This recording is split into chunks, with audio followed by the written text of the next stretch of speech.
अमरोहा जनपद के हसनपुर थाना क्षेत्र के होलीवाला कस्बे में हुए 70 वर्षीय बुजुर्ग हनीफ की हत्या की गुत्थी पुलिस ने महज 36 घंटे में सुलझा दी है। पुलिस ने मामले का खुलासा करते हुए 2 आरोपी शमशेर खां और उसकी पत्नी साजमा को गिरफ्तार किया है। जांच में सामने आया कि बुजुर्ग हनीफ ने जानकार शमशेर खां के कुछ महीने पहले उनसे 25,000 रुपये उधार लिए थे। हनीफ लगातार अपने पैसे मांग रहे थे, जिससे परेशान होकर शमशेर और उसकी पत्नी ने मिलकर हत्या की साजिश रची। पहले शमशेर ने हनीफ को एक मोटरसाइकिल खरीदी थी, फिर 5,000 रुपये और मांगे थे। विवाद आगे बढ़ गया, उसको हनीफ की संदिग्ध हालत में मौत हो गई। पुलिस ने मौके पर सबूत जुटाए, सीसीटीवी फुटेज निकाले, मोबाइल लोकेशन के आधार पर इलेक्ट्रॉनिक संसाधन की मदद से दोनों आरोपियों को दबोच लिया गया है। और क्या कुछ कहा, आइए हम आपको सुनवाते हैं। अमरोहा से मयंक शर्मा की रिपोर्ट, सिटी हलचल अमरोहा। 2 मई 2025 को थाना हसनपुर क्षेत्र अंतर्गत होलीवाला मोहल्ला में एक 70 वर्षीय वृद्ध हनीफ का शव उसके घर में बरामद हुआ था। उसके घर के बिस्तर में इसका शव था, जिसके हाथ पैर बंधे हुए थे। इसमें तहरीर के आधार पर मुकदमा पंजीकृत किया गया। थाना हसनपुर की टीम एसओजी सर्विलांस टीम ने बहुत ही सराहनीय कार्य करते हुए इसमें 2 अभियुक्तों को गिरफ्तार किया गया है, शमशेर खां और उसकी पत्नी शाजमा। घटना के बाद आसपास के सीसीटीवी फुटेजेस को देखा गया तो इसके घर के पास 2 लोग दिखे, जिसमें एक महिला एक पुरुष थे। इसमें जब फर्दर विवेचना हुई तो इसमें शमशेर और शाजमा को गिरफ्तार किया गया।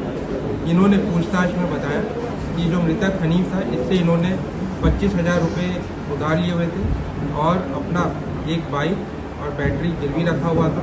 ये आर्थिक तंगी के कारण पैसा रिटर्न नहीं कर पा रहे थे और इससे जब भी बात करते थे थोड़े रियायत देते, तो इसमें जो हनीफ था इनके साथ दुर्व्यवहार करता था, गाली गलौज करता था और इन पे लगातार पैसे वापस करने का प्रेशर बना रहा था, जिससे ये काफ़ी परेशान थे। 27 अप्रैल को इसके घर पे ये बातचीत करने गए थे कि थोड़ी रियायत दे दे, कुछ समय दे दे तो ये इसका पैसा रिटर्न कर दे, बट हनीफ इनकी बात नहीं मान रहा था और आपत्तिजनक बात इससे कही। हनीफ ने इसको अलग कमरे में ले गया, शमशेर को। वहाँ पे इसने बात रखी कि अपनी पत्नी को इसके पास 1 महीने के लिए छोड़ दे तो इसका पैसा वापस कर देगा। जो इससे उत्तेजित होकर इसने इसकी गला दबाकर हत्या कर दी। हत्या करने के बाद इसने अपनी पत्नी को वाक़यात बताया कि इस प्रकार से बात हुई थी। इसके बाद इन्होंने इसके हाथ पैर बांधकर इसके बेड के बक्से में डाल दिया था, ताला लगा दिया इसके घर पर और साथ में ही जो गाड़ी इसकी गिरवी रखी हुई थी, बाइक और बैटरी, ये लोग वहाँ से लेकर निकल गए थे। आज पुलिस टीम ने इनको गिरफ्तार किया और इनको जेल भेजा जा रहा है। बहुत ही अल्प समय में पूरी टीम ने घटना का अनावरण किया है। पूरी टीम को मेरी तरफ से 25,000 रुपये का नगद इनाम दिया। मृतक जो उसका अपने मकान में अकेला रहा करता था, उसकी वजह क्या निकल कर सामने, क्यों रहता था सर अकेला? मृतक अपने घर में पिछले 2 वर्षों से अकेला रह रहा था, जिसकी 2 शादियाँ थी पूर्व में। दोनों ही पत्नियों के साथ इसका विवाद था, बच्चों से भी इसकी बनती नहीं थी। इसके चाल चलन के कारण इसके परिवारजनों ने बताया है कि ये इनसे अलग हो गए थे और प्रॉपर्टी का भी डिस्प्यूट था।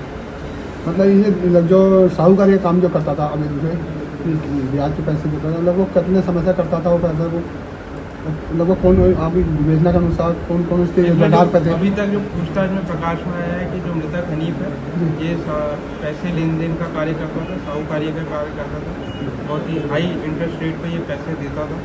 इस घटना में भी इसने 25,000 रुपये जो इसने लोन दिया था, इसके एवज में प्रतिदिन के हिसाब से ये 250 रुपये इनसे लेता था ब्याज के रूप में। और जो अभियुक्तगण है इनके ऊपर बहुत ज़्यादा ब्याज हो गया था और उसको ये रिटर्न नहीं कर पा रहे थे, आर्थिक तंगी और प्रेशर के कारण।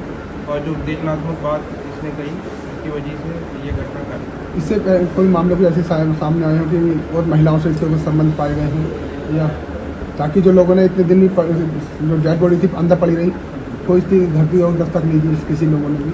इसमें विवेचना प्रचलित है, जो भी अन्य तथ्य प्रकाश में आएंगे।